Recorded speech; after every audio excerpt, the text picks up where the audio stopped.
नमस्कार, ANB news देख रहे हैं आप। मैं हूं आपके साथ पल्लवी राजपूत और हमारे खास कार्यक्रम मुद्दा में आप सभी का स्वागत है। रूस और यूक्रेन के बीच का युद्ध थमने का नाम नहीं ले रहा है। 13वें दिन भी रूसी सेना लगातार यूक्रेन पर हमलावर है। रूस के निशाने पर कई शहर हैं, इनमें से एक है खार्किव। इस बीच खबर है कि खार्किव पर रूस की जबरदस्त बमबारी जारी है, जिसका एक वीडियो सामने आया है। रूस की BTR 80 से गोलीबारी का वीडियो सामने आया है। रूस की बमबारी से खार्किव का डाउनटाउन एरिया और नेशनल यूनिवर्सिटी तबाह हो गया। रूस की शेलिंग से खार्किव न्यूक्लियर ठिकाने को भी नुकसान हुआ है। खार्किव के शहरी इलाकों में रूस की टारगेटेड गोलीबारी जारी है। खार्किव में बीच सड़क पर टैंक से फायरिंग की तस्वीर भी सामने आई है। बता दें कि दोनों देशों के बीच 3 दौर की बातचीत हो चुकी है, लेकिन युद्ध विराम को लेकर कोई सहमति नहीं बनी। रूस यूक्रेन पर अपना हमला जारी रखे हुए है। यूक्रेन के राष्ट्रपति वोलोडिमिर जेलेंस्की ने दुनिया को भावुक मैसेज दिया। उन्होंने कहा कि अगर दुनिया ऐसे ही दूर खड़ी रही तो हम हार जाएंगे। हम अधिकारों की लड़ाई लड़ रहे हैं। जेलेंस्की ने यूक्रेन के शहरों और नागरिकों को रूसी बमों से नहीं बचाने के लिए पश्चिमी मुल्कों को दोषी ठहराया है।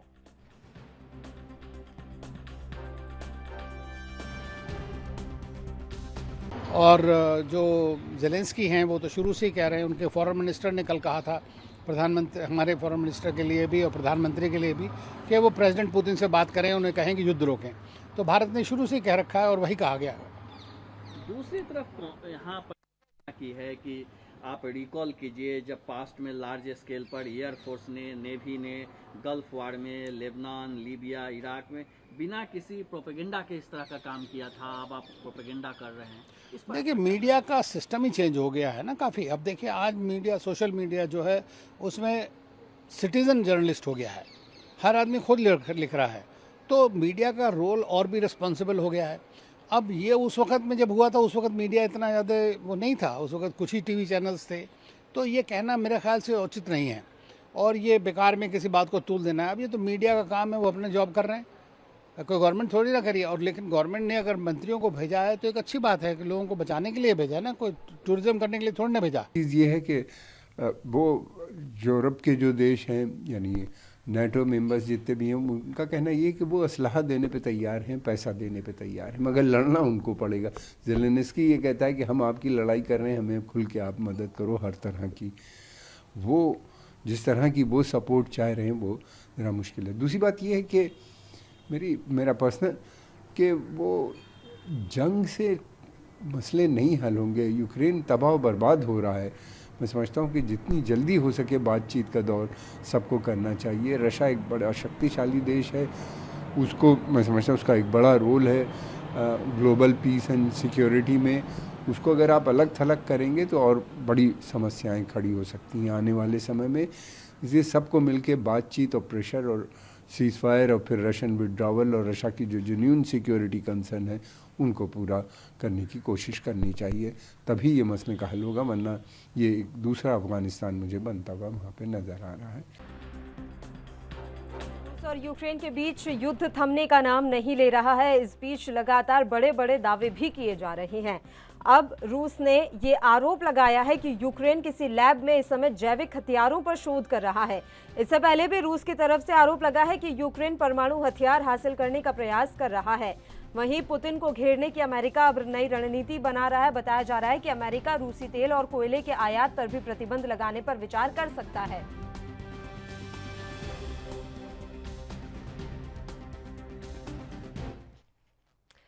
चलिए, इस मसले पर हम चर्चा की शुरुआत कर लेते हैं। 2 मेहमान इस समय हमारे साथ जुड़ गए हैं। मेहमानों से आपका परिचय करवा देते हैं। रक्षा विशेषज्ञ के तौर पर ललन सिंह जी इस समय हमारे साथ जुड़ गए हैं और वहीं वरिष्ठ पत्रकार सह राजनीतिक विश्लेषक इंदुकांत दीक्षित जी भी इस समय हमारे साथ जुड़ गए हैं। दोनों ही मेहमानों का स्वागत है एएनबी न्यूज पर। ललन सिंह जी, शुरुआत आप ही के साथ करना चाहेंगे। सर, कीव के कितना नजदीक पहुंच चुका है रूस? मैं पहले तो ये बता दूं कि भारत के समक्ष संतुलन साधने की इस चुनौती अब आ गया है। कीव के बहुत नजदीक इनेगोर्डन के पास आपने देखा खार्किव, इरपिन और जितने भी कस्बे हैं उस इलाके के इर्द गिर्द सबके ऊपर क्रूज मिसाइल बमबारी और पूरी तौर पे उनकी नेशनल गार्ड जो है बमबारी से उनको पूरा नेस्तनाबूद करके उस इलाके को पूरी तौर पे बर्बाद करने की तैयारी में है। मैं आपको ये बोलना चाहता हूं कि रूसी हमले के कारण सुमी साहब भी पूरी तौर पे बर्बाद हो चुका है। अब ज्यादा समय नहीं रह गया। अगर जेलेंस्की साहब किसी भी तरह से अपने मनोबल को, आम लोगों को और सैनिकों को बढ़ाते भी हैं, तो उनकी जो बयानें आ रही हैं वो साफ दर्शा रही हैं कि वो अब लाचार स्थिति में है। और मैं ये भी कहना चाहता हूँ कि पूरा दुनिया जानती है कि रूस कितनी ताकतवर शक्ति है, और इस हालात में केवल दूर से और हथियारों का समर्थन कोई मतलब नहीं रखता यूक्रेन का। और अब स्थिति ये आ रही है कि अगर कुछ घंटों के अंदर अगर यूक्रेन और रूस का ये विवाद, युद्ध विराम या शांति समझौता अगर नहीं होता तो यूक्रेन पूरी तौर पे बर्बाद हो जाएगा। मैं ये कहना चाहता हूँ, मुझे ऐसा लगता है कि मेरी दुनिया बदल रही है और वो बदल रही है मेरे सामने। मैं एक रक्षा जानकार होने के नाते कह रहा हूँ कि ये समय आ गया है कि भारत हो या दुनिया का कोई भी देश अब इसके ऊपर मानवीय मतलब सोच के तौर पे इस युद्ध को जल्द से जल्द समाप्त करने का, अभी कच्चे तेल के ऊपर रोक और तरह से प्रतिबंध रूस के ऊपर कोई मकसद और मतलब नहीं निकलता। अब समय केवल इतना है कि यूएस भी समझे कि हालात बहुत बदतर है, यूनाइटेड नेशन भी सोचे कि मानवीय आधार पे इस युद्ध को रोक देना निहायत आवश्यक है। ये मेरा अपना सोच है। चलिए डॉक्टर इंदुकान दीक्षित जी, एक बार आपका रुख करना चाहेंगे सर। आज जाकर कह रहे हैं जेलेंस्की कि यूक्रेन में जो तबाही मची है उसके जिम्मेदार पश्चिमी देश हैं। क्या अब जाकर उन्हें अक्ल आई है कि किस तरीके से उन्हें मोहरा बनाया गया रशिया के खिलाफ? तो मैं जेलेंस्की ये कहना चाहते हैं, मेरा मानना है पल्लवी जी कि इस पूरी बर्बादी का कारण वो स्वयं, जैसा आपने कहा कि बिल्कुल ठीक बात है कि आप एक देश के राष्ट्राध्यक्ष हैं, शासनाध्यक्ष हैं और जनता की पूरी रक्षा की जिम्मेदारी आपकी है। आपने तो ऐसी हरकत की, इतनी इमेच्योर एक्ट किया कि पूरे देश की जनता को फंसा दिया और अपने किसी बंकर में, किसी किले के अंदर छिपे हुए हैं, वहां से वीडियो जारी करते रहते हैं। देखिए, युद्ध बराबरी में होता है। जब जेलेंस्की को ये पता चल गया युद्ध शुरू होने के 24 घंटे, 48 घंटे, 72 घंटे के अंदर, और खुद उन्होंने इस बात की तस्दीक की, उनका कबूलनामा आया कि हमें बहुत निराशा हुई है नाटो से कि हमारे साथ इस युद्ध में मैं अकेला हूँ, कोई भी हमारे साथ खड़ा होने को राजी नहीं है। उसके बाद इमीडिएटली उनको स्ट्रेटजी चेंज करनी चाहिए थी। अगर उन्हें वाकई अपने देश और अपने देश की जनता, देखिए देश केवल कोई एक जमीन का टुकड़ा नहीं होता है, वो वहां की जनता से बनता है, लोगों से बनता है।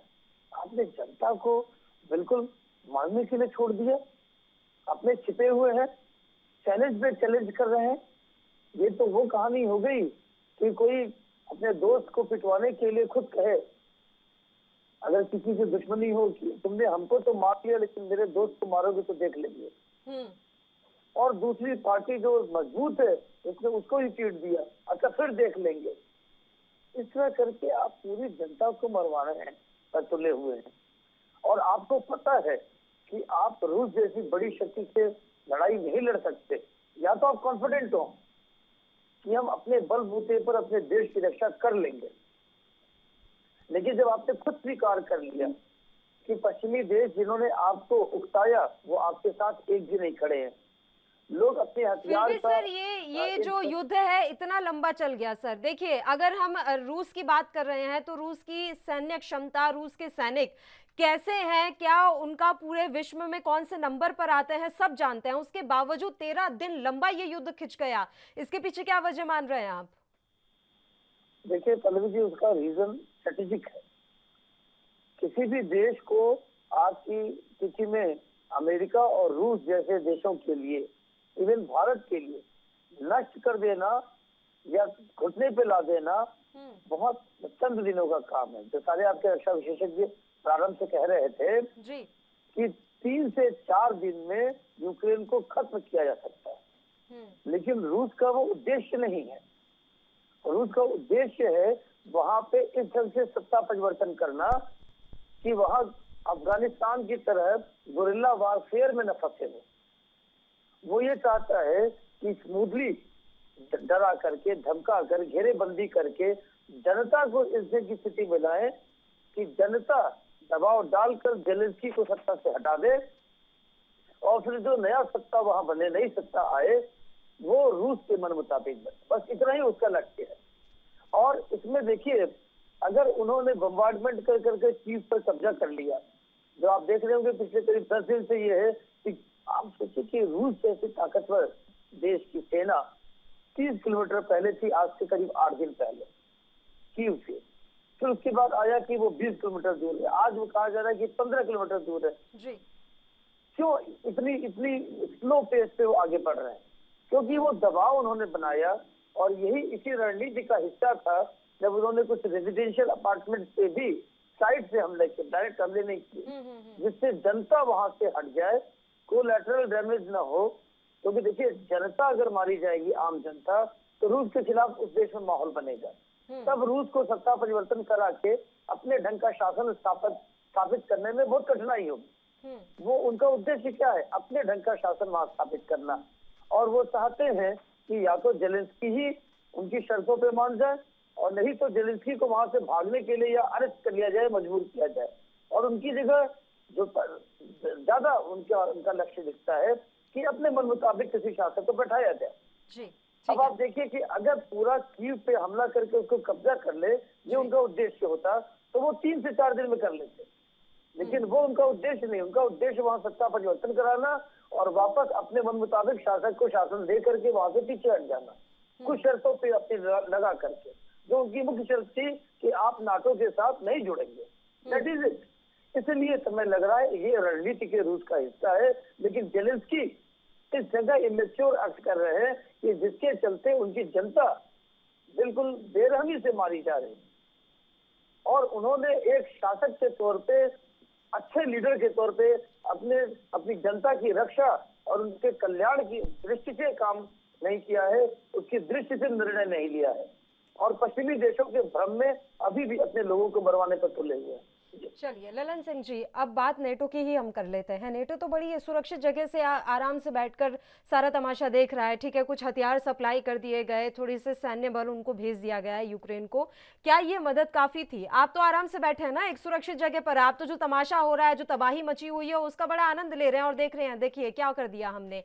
बात क्या ये सच है सर कि जानबूझकर यूक्रेन को एंटी रशिया हब बनाया गया? पल्लवी जी, आपने एकदम सच बता दिया है। ये 200% सच है कि बेल्जियम में बैठा हुआ नाटो का मुख्यालय वो केवल यूक्रेन को मोहरा बनाकर रूस को कमजोर करने की अपनी रणनीति को तैयार कर रहा है। मैं आपको ये भी कहना चाहता हूं कि अब साफ हो गया है कि रूस से युद्ध के ऊपर जेलेंस्की साहब बैकफुट पे आ गए हैं। उन्होंने अपनी बयान दे दिया है कि क्रीमिया को मान्यता देने पे हम आपसे चर्चा कर सकते हैं, डोनबास को अलग देश बनाने के लिए भी आपसे चर्चा कर सकते हैं। तो उनके पास अब क्या ताकत रह गई? रूस कह रहा है कि 4 शर्तों को मान लो और हम युद्ध विराम कर लेंगे। जैसा डॉक्टर साहब ने कहा, बहुत सही कहा। अगर एक राष्ट्रपति इतनी बातों को नहीं समझ पाया कि रूस कितना ताकतवर देश है, और जो नाटो जैसे लोग, उनके देश जो बैठे हुए हैं, वो केवल दूर से बैठकर यूक्रेन को मोहरा बना रहे हैं, तो इस समझ को हम क्या कह सकते हैं। लेकिन मैं आपको यह भी कहना चाहता हूं कि अगर जेलेंस्की साहब लगातार जर्मनी से, नीदरलैंड से और पोलैंड से और ब्रिटेन से अगर उनके राष्ट्राध्यक्ष से बात करते हैं, तो उससे क्या फायदा होने जा रहा है? उनके 90% खार्किव पूरी तौर पे एकदम बर्बाद हो चुका है। मैं ये कहना चाहता हूं कि आज का दिन बहुत ही खतरनाक है, 13वां दिन, जो साफ लग रहा है कि मिस्टर जेलेंस्की ने साफ कह दिया कि अब हम क्रीमिया, डोनबास सब पे बात करना चाहते हैं। लेकिन ये कहना कि मैं कीव से बाहर नहीं गया, मैं यहीं पे हूं, मैं आपके साथ हूं, ये तो एक अजीबोगरीब स्थिति पैदा करता है। मैं ये भी कहना चाहता हूं कि अभी थोड़ी देर के बाद अमेरिका के बाइडेन साहब का एक संबोधन होने वाला है, जिसमें और प्रतिबंध लगाए जाएंगे। दुनिया कच्चे तेल के बढ़ोतरी से परेशान होगी। तेल के आयात पर प्रतिबंध लगाने पर विचार हो रहा है सर। इसके अलावा कोयला। जी, और जर्मनी ने क्या कहा है कि पूरा यूरोप अपनी रक्षा के लिए पूरी तौर पे प्रतिबद्ध है। आप यूक्रेन के बारे में नहीं सोच रहे, आप यूरोप के बारे में सोच रहे हो। ब्रिटेन, अमेरिका या कोई भी ताकतवर देश ये क्या सोच रहे हैं? अगर दुनिया इसी तरह लड़ाई के तरफ आगे बढ़ेगी तो दुनिया अपने अपने सोच में बढ़ जाएगी। और अगर थर्ड वर्ल्ड वॉर नहीं भी हुआ तो पुतिन साहब का अब बयान आपको सुनिए। इस समस्या का समाधान क्या नजर आ रहा है ललन सिंह जी? बातचीत ही अब एकमात्र रास्ता है। आपका जवाब लेंगे, उससे पहले एक छोटे से ब्रेक के लिए यहाँ रुक रहे हैं, जल्द हाजिर होंगे।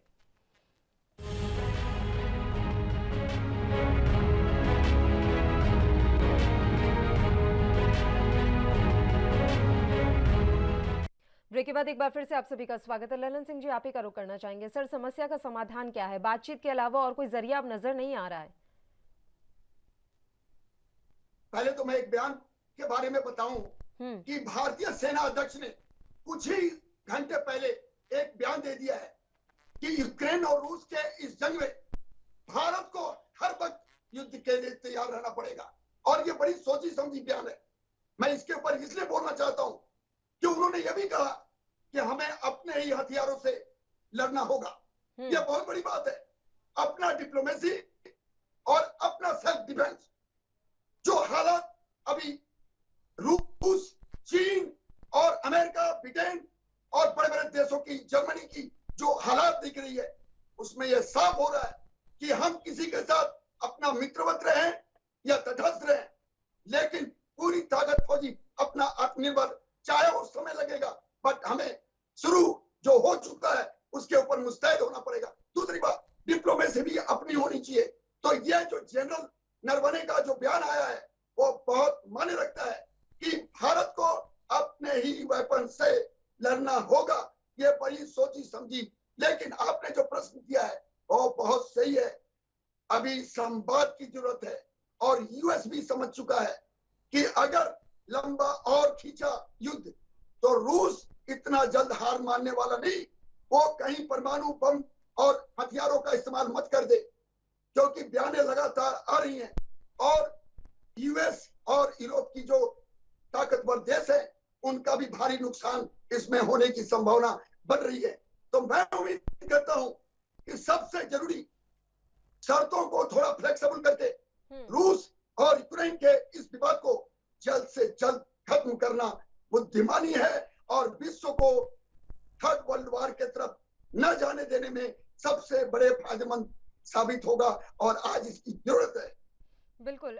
इंदुकांत दीक्षित जी, मेरी एक बात समझ नहीं आ रही है, चाहे वो यूएनएचआरसी हो, यूएन हो, किस काम के रह गए ये संघ जो अंतर्राष्ट्रीय स्तर पर बनाए गए ये समुदाय? इन्होंने क्या मदद की यूक्रेन की?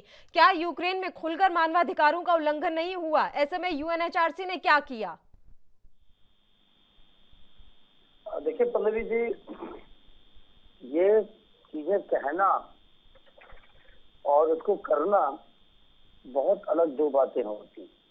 और खास तौर से दुनिया ने जो व्यवस्था द्वितीय विश्व युद्ध के बाद बनाई, जिसमें मैंने आपके यहाँ पहले भी चर्चा में कहा था, 5 देशों को सिलेक्टेड वीटो पावर दिया यूएन सिक्योरिटी काउंसिल में। और आप जानती हैं कि यूनाइटेड नेशंस का सबसे महत्वपूर्ण और सबसे सशक्त कोई आर्गन है तो वो है सुरक्षा परिषद। और उस सुरक्षा परिषद में जिस देश को वीटो पावर दिया गया, अर्थात जो 5 देश वीटो पावर युक्त हैं, आप ये समझे कि यूनाइटेड नेशंस की कोई भी संस्था या कोई भी आर्गन उसके खिलाफ कोई भी दंडात्मक कार्रवाई नहीं के बराबर कर सकती। तो जो बड़े बड़े देश आप जानते हैं, इजराइल के खिलाफ आज तक कुछ नहीं कर पाए यूनाइटेड नेशंस के लोग। उसने कहा हमें सदस्यता ही नहीं चाहिए। कितना छोटा सा देश है, कितने उसके खिलाफ प्रस्ताव पारित किए गए, कोई असर नहीं है। नॉर्थ कोरिया के खिलाफ क्या किया यूनाइटेड नेशंस ने, जबकि इन देशों ने या तो सदस्यता नहीं ली है और या फिर वो अपने ढंग से काम कर रहे हैं, उनको यूनाइटेड नेशन से कोई फर्क नहीं पड़ता है। आप देखिए नॉर्थ कोरिया का एग्जाम्पल बहुत बड़ा अच्छा एग्जाम्पल है कि स्वयं अमेरिका ने उसको कितनी तरह से धमकाया, कितनी तरह की शर्तें रखी, कितने सैंक्शंस लगाए, दशकों हो गए, लेकिन उसकी सेहत पे कोई फर्क पड़ा? आज भी उसके बारे में खबरें हैं कि आज भी वो अपनी सशक्तिकरण कर रहा है, अपने को न्यूक्लियर पावर्ड मिसाइल्स के परीक्षण कर रहा है। और ऑन दी अदर हैंड जो नाटो तमाम तरह की बातें रूस के बारे में कह रहा है। आज भी एक खबर आई है कि अमेरिकन राष्ट्रपति जो बाइडेन ने कहा है कि हम रूस के तेल के भी आयात पर प्रतिबंध लगाएंगे, उसकी जिसकी इकोनॉमी को और ध्वस्त किया जा सके। आज शाम की खबर है। लेकिन इन बातों से जब आप नॉर्थ कोरिया को नहीं दिखा पाए, और दुनिया जानती है कि खास तौर से यूरोप की जो बड़ी शक्तियां हैं, जर्मनी, फ्रांस, इटली, बहुत सारे देश जो बहुत इंपॉर्टेंट और नाटो के सदस्य हैं, इन देशों की गैस सप्लाई अभी भी जारी है रूस से। क्योंकि देखिए, गैस का नया पाइपलाइन बनाया जा रहा था जर्मनी ने, वो प्रोजेक्ट उन्होंने रोक दिया, लेकिन गैस की सप्लाई रूस से बदस्तूर जारी है। और सभी जानते हैं कि अगर गैस की सप्लाई रूस की रोक दी गई तो इंटायर यूरोप में, खासतौर से उसकी बड़ी बड़ी ताकतों में हाहाकार मच जाएगा। तो ऐसे में यूनाइटेड नेशंस में आप कुछ कर नहीं सकते। यूएसएसआर की जो पहले था, आज रूस के रूप में जो सबसे बड़ी शक्ति है CIS देशों में, उसकी ताकत ऐसी है, उसके पास इतने जबरदस्त नेचुरल रिसोर्सेज हैं कि उसके बिना आपका काम नहीं चल सकता है। इतना यूरोप के आधे से अधिक देशों में ठंड का इतना प्रभाव होता है, कोल्ड का, कि गैस के बिना वहाँ की जनता त्राही त्राही करने लगेगी। जी जी। तो ऐसे में चीजें कहना, किसी देश को उकसाना, लोगों को परेशानी में डाल देना, ये आसान है, लेकिन एक्चुअल एक्शन रूस जैसे देश पर लगभग इम्पॉसिबल है, आप ये समझ लें। जी ठीक है ललन सिंह जी, अब बात ऐसी है सर, आप कह तो रहे हैं कि भारत को अब आगे आना चाहिए। अब बात कर ली पुतिन से, पुतिन को भी कह दिया पीएम मोदी ने कि आप दोनों नेताओं को सीधे बातचीत करनी चाहिए। इसके अलावा क्या कर सकता है भारत? तटस्थ रहने के अलावा क्या विकल्प है भारत के पास? देखिए, वो तो बात आपका भी सही है, लेकिन अब जो सिचुएशन धीरे धीरे बन रहा है, जब हर जनरल दुनिया के बोल रहे हैं कि अब यूक्रेन का अंत होने वाला है और नाटो वर्सेस अगर रूस हुआ तो आप सोच सकती हैं कि क्या स्थिति बनेगी और पूरी दुनिया का हालात क्या बनेगा। तो थोड़ा सा लगता है कि कुछ महाशक्ति, जिसमें भारत भी है, इसको थोड़े अपने आप में आगे बढ़कर और कुछ ऐसी चीजों को प्रशस्त करना पड़ेगा जिससे रूस या यूरोपियन समूह इनको इस बात को समझने में मजबूर होना पड़े कि जो भारत कह रहा है वो आज की जरूरत है, लेकिन पूरी तौर पर तटस्थ रहना। मैं ये भी बताना चाहता हूं कि अमेरिका हो या रूस या कोई भी देश, आने वाला समय अगर आपको वजूद को जिंदा रखना है तो अपने हथियारों से, अपने डिप्लोमेसी से, तो क्यों नहीं थोड़ा सा आगे बढ़ के जी। ये समय है कि आपका एक सम्मान है, आप इसका फायदा उठाइए और दुनिया को बचाने में मदद कीजिए। इसकी सोच चल रही है, ये मैं उम्मीद करता हूं। सर, इतने प्रतिबंध लगने के बाद तो रूस रुक नहीं रहा है। आपको लगता है कि भारत सरकार के बात करने से रूस थम जाएगा? खैर, अभी समय की कमी है इसलिए मैं आपका जवाब नहीं ले पाऊंगी। बहुत बहुत शुक्रिया तमाम चर्चा करने के लिए। आप दोनों मेहमान हमारे साथ जुड़े। तो रूस और यूक्रेन का युद्ध 13वें दिन भी लगातार जारी है और हाल फिलहाल में इस युद्ध के थमने की उम्मीदें तो कम ही नजर आ रही हैं। अब देखने वाली बात रहेगी कि क्या दोनों नेताओं के बीच सीधी बातचीत होगी। इसी के साथ मुद्दा में फिलहाल के लिए इतना ही। मुझे दीजिए इजाजत। देश और प्रदेश की तमाम ताजा खबरों के लिए आप देखते रहिए ANB न्यूज। नमस्कार।